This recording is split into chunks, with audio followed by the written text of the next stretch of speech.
Welcome back to Morning Trade Live. It's time now for the big picture. So let's welcome in the team from Charles Schwab. We are joined by Ann Sonders today, Chief Investment Strategist, Schwab Center for Financial Research. Good morning, Ann. What a busy morning here. So a lot of people got off the bus and now they're getting back on the bus. Does that concentration concern you at all? Well, it's rotating concentration. So you still have the mega cap names in the sort of tech adjacent AI sphere doing well, but you're seeing these massive rotations under the surface. I mean, as an example, the Mag 7 cohort, which has always been the sort of darling of the market, hasn't been so in a while. In fact, the best performer within the Mag 7, which is Alphabet, is not even in the top 200 in terms of S&P year-to-date returns. So I think these rapid-fire rotations based on a narrative change or an earnings report or even a comment from a company, I think that's going to stay with us. And I think what's most interesting about the Micron news is anytime you have a company that has margins that significant, the first thing you should think about is who are the buyers of that? And what is the pricing implications of that? And that's exactly what we're seeing with a company like Apple today.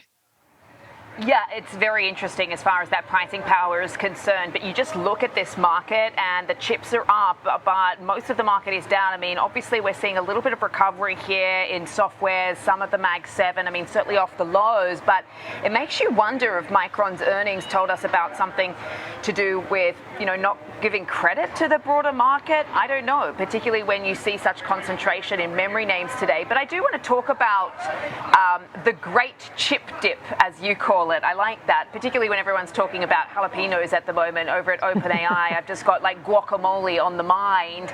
But what we saw in chips in recent weeks, I mean, what has that been driven by, do you think? Because you say it's an accumulation of factors rather than a single headline. What do you think is one of the biggest drivers? And I mean, do you think that's necessarily gone away? I mean, or do you believe that is likely to persist?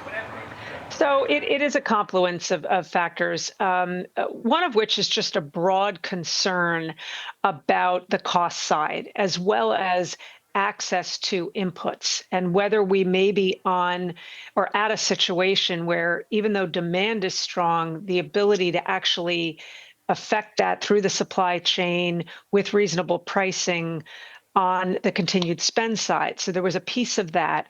There was also positioning. The chips have become a very, very crowded trade, and there's so much short-term oriented money.